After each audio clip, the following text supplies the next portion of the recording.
Bonjour à toutes et à tous, bienvenue sur Grand Lille TV. Merci d'avoir choisi Grand Lille TV en cette matinée. Et lundi 13 mai, il est donc 7h30. Voici toute l'info à retenir aujourd'hui dans votre métropole lilloise.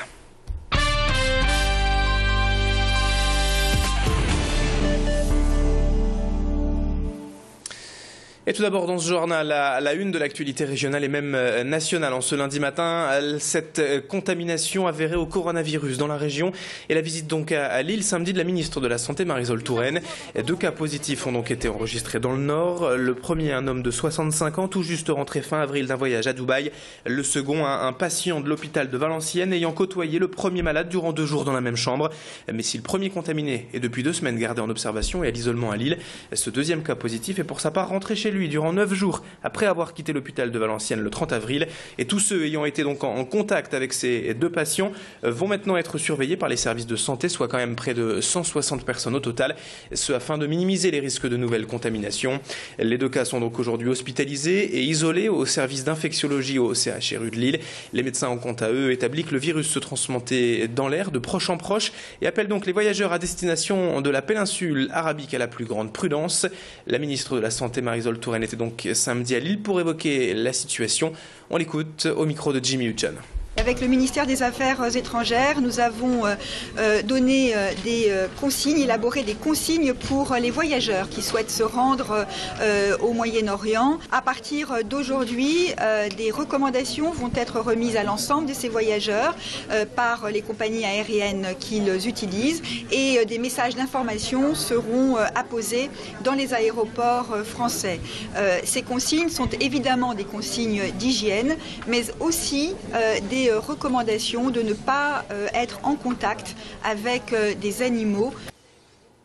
La une de l'actualité, en bref également dans ce journal avec ce mot d'ordre de grève déposé par les syndicats de Transpol pour la journée de demain mardi dans le cadre des négociations annuelles obligatoires portant notamment sur les salaires. Les syndicats souhaitent également exprimer leur mécontentement vis-à-vis de leurs conditions de travail et particulièrement en matière de sécurité. Le trafic pourrait donc être fortement perturbé demain toute la journée sur le réseau des bus, Transpol, tramway et métro également concernés demain. Toutes les infos à retrouver sur transpol.fr et demain matin dès 7h sur notre antenne de Grand Lille TV. L'un des événements du week-end dans la région ce week-end, c'était également la 8e édition de la Route du Louvre. Un rendez-vous toujours populaire, festif et sportif et une course comme un trait d'union entre les 2 départements du Nord et du Pas-de-Calais puisque le départ, vous le savez, est donné de Lille et l'arrivée jugée sur le site historique de la fosse 11-19 à Los-en-Goël. Comme chaque année, 3 courses au programme dont le fameux marathon, un 10 km, une randonnée pédestre, de quoi satisfaire un large public. Le marathon a d'ailleurs battu son record du nombre de participants cette année et pour la petite histoire, c'est le Kenyan Raymond Kemboi qui a donc remporté cette édition 2013. Mais le plus important, comme chaque année, c'est la bonne humeur et l'ambiance qui entoure la course, comme a pu s'en apercevoir Jimmy Hutton avec ses quelques participants à l'arrivée, fatigués mais heureux. Dur, mais on est arrivé, on a réussi. Il y a eu beaucoup de vent tout au long du parcours, mais qui reste toujours très agréable tout au long du parcours. Comme j'avais dit, on a rencontré beaucoup d'animations, ça a fait du bien un petit peu au moral. Beaucoup de l'effort, donc là pour le coup je suis servi. Et puis voilà, il y a une bonne ambiance en plus. Dans tous les petits villages que j'ai traversés, là il y avait des fanfares et puis il y avait mon nom sur le dossard, donc j'ai été appelé peut-être 1000 fois par mon prénom, donc c'était sympa. Allez, le sport, toujours dans l'actualité avec du rugby et ces images des playoffs de Fédéral 1. La belle victoire, surtout du LMR samedi soir au Stadium. En quart de finale, retour, les Lillois n'ont laissé aucune chance à Romans et se sont ainsi brillamment qualifiés pour les demi-finales. Déjà vainqueurs de 9 points à l'aller, les nordistes ont d'abord souffert samedi avant de marquer leur premier essai juste avant la mi-temps. Le LMR menait donc déjà 10-0 à la pause et enfonçait même le clou à l'heure de jeu avec un nouvel essai pour tuer les espoirs romanais. Les Isérois, vous allez le voir, vont tout de même finir par percer la défense lilloise et sauver l'honneur. Mais le LMR s'impose donc à l'arrivée 22-7 et s'ouvre les portes des demi-finales.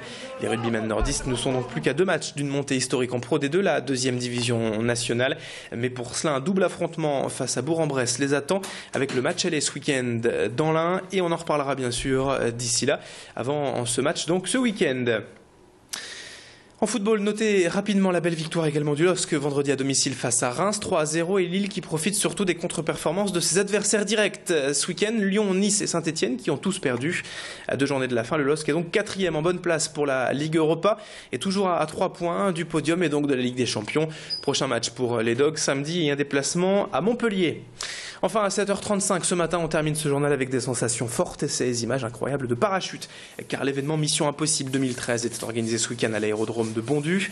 Depuis 2005, en fait, l'école française de parachutisme de Lille réunit les meilleurs paras français et européens pour un rendez-vous et une mission impossible. Tous ces passionnés venus du Nord, bien sûr, mais aussi de Belgique, d'Allemagne, d'Écosse, de Grèce et du Canada, se donnent pour objectif de réaliser à 16, voire même à 20, ensemble, plusieurs figurants en chute libre à plus de 200 km/h. Des figures quasi impossibles à réaliser sur le papier, mais que les paras tentent de faire dans la bonne humeur. Alors même si la météo n'était pas franchement engageante durant ce long week-end, les performances et surtout la bonne ambiance étaient au rendez-vous.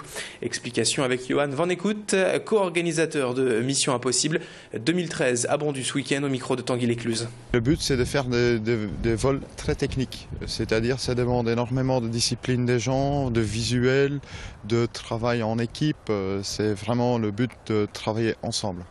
C'est international, donc oui, la communication, que ça soit en l'air ou que ça soit au sol, se fait avec des gestes, avec l'anglais, avec le français, tout est mixé. C'est vraiment une chouette ambiance à ce niveau-là. Allez, c'est la fin de ce journal à présent sur Grand Lille TV, mais on enchaîne dans une poignée de secondes avec la météo et l'infotrafic. Restez bien dans notre compagnie. Excellente matinée à toutes et à tous.